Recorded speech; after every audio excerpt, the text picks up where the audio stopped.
All right, we're here with Danny Hale, head coach of the Bloomsburg University football team. Coach, spring practice opened up just the other day. How's it feel to get back out on the field? Feels great, especially with the weather the way it is now. We changed our practice on Monday and Tuesday. We were to practice 3 and 4, moved to Wednesday, Thursday, and that was great. Wednesday, Thursday night. So getting ready to go out for practice number 5, which is a full padded practice, and real pleased with the attitude. We had a great winter, and the guys are really responding well, and try and get through these 15 practices that you're permitted. Try and get some things accomplished here, and see what we have for 2010. Now, with those 15 practices that you have in the spring, what are the goals that you're trying to accomplish as a football team? Major goal offensively certainly is to identify who's going to be our quarterback for 2010, and it might go into preseason, but we're evaluating very hard there. So replacement for that position in particular. Defensive side of the ball is certainly our middle linebacker. We lose a corner, safety, and 2 defensive ends on that side of the ball. A lot of experience coming back, but you just need to try these new people out and see what occurs. A couple position changes. Kenny Orlando moved over from defense to offense. We're trying to see how Kenny responds on that side of the ball. Brandon Wright moved over from wide receiver to corner, and we'll evaluate to see how that spring allows you to do those type things, move some people around. Also, just the other thing is to keep football in their mind, is to have those body rhythms and what have you, that you're going through your stuff, and so you're ready when you come back into preseason. It's not so foreign, because unlike other sports, we do not have contact. And once they leave after this spring, I do not have contact with the entire team. You might see some kids over the summer that are taking summer classes or alike, but we don't have the wherewithal that you have your entire team volunteering to be back for summer conditioning and alike. So this is very, very important to that step of keeping it in their minds, so when they come back, it's not so foreign to them in preseason. Now, you brought up the quarterback competition. Losing Dan Latour, 4-year starter, is huge. And who is the among the main competitors to replace him? And do you think, or is it a plan to try and have a starter named by the end of end of spring practice? It would be very nice to have a starter named by the end of spring, but that's not a necessity. In fact, Dan Latour, went down to the week before we were to go and play James Madison before he was officially named the starter per se. So it could go down that way, but we have Mike Wagner, who was the backup quarterback for 2 years, certainly has the experience there, though he doesn't have the on-the-field experience. He has, but he was prepared, has a lot of snaps in terms of practice snaps. And then Pat Carey joined us last year. We redshirted. He was transferred in from Lafayette. Fits what we do. And so far, that's going to be the major challenge. Those two right now have surfaced as certainly the front runners to start the spring. Adam Diltz, who was a redshirted freshman from Central Columbia, is in the mix. And we're evaluating Adam real hard, and he needs to make some more steps in terms of being aggressive, know what to do with the ball and things like that. He has a great arm, great upside in that part of him, but that learning curve, the experience is not there. So this spring's very important to him to see, where he lies as far as his future.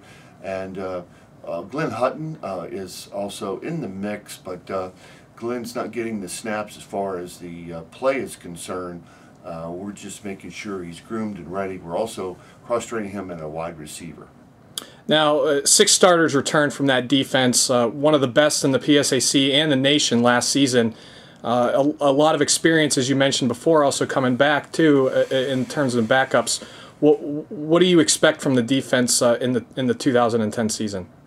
Boy, sure like to pick up where they left off last year. As we played great defense all season long. Defense kept us in a lot of games, and early in the season we won with the defense, special teams, and our offense was just holding on there. And so if we can pick up certainly where that 2009 set the bar up there, then we'll be good. tough to replace those two rush ends that we lost. Alfonso Nathan, Justin Presley, and an Anthony Smith. That's three pretty good players, and a Jesse Cooper. However, we got some people, and we got some guys ready to step up, and that also have the game experience. Defensive end, Dave Hewitt is more of a constant there, and Dave's made a lot of great plays for us. Can play as a tackle as well as on the outside.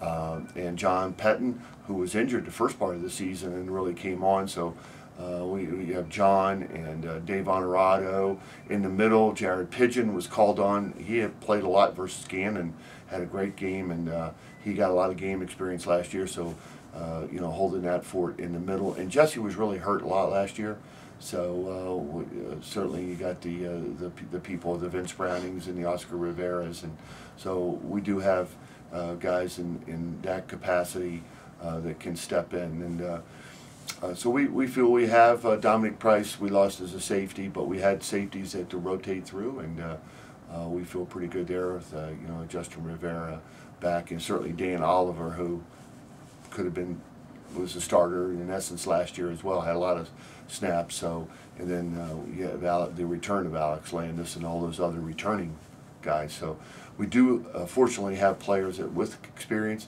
It's sort of going to be the game of depth.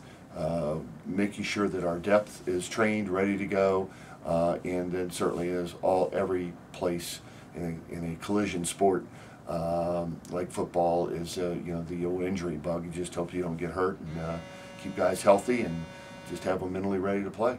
Now, lastly, spring games scheduled for Friday night, April 23rd here at Redmond Stadium.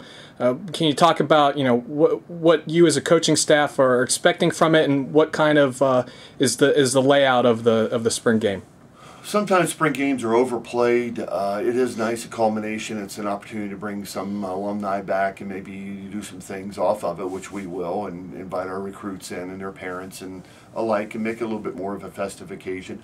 Also like to build it up to a game type situation. It's still an evaluation period. It's one of the 15 practices, and it's treated as such. But there are things that we do want to accomplish, and one is to present game type situations, particularly for those new faces, and our quarterback position, none bigger, because neither of which outside of high school have taken a lot of snaps in a college football game. So it's one of those situations that you've heard the old term gamers. Some guys rise to the occasion, and the other guys that don't. That they just don't perform as well in those game situations. Great practice players. So a little bit of both, and we try and put that out there, and it does have that kind of an attitude of a game type situation. But as coaches, it's an evaluation. It's once again all be taped and opportunity for us to evaluate. And that's mainly what we're getting out of it, rather than a lot of play. It's not going to be the game. The score isn't as important to me. How many points you're putting up on the board. It's another evaluation period. All right, thanks a lot, Coach, and good luck the rest of the spring. And good luck to you. Thank you.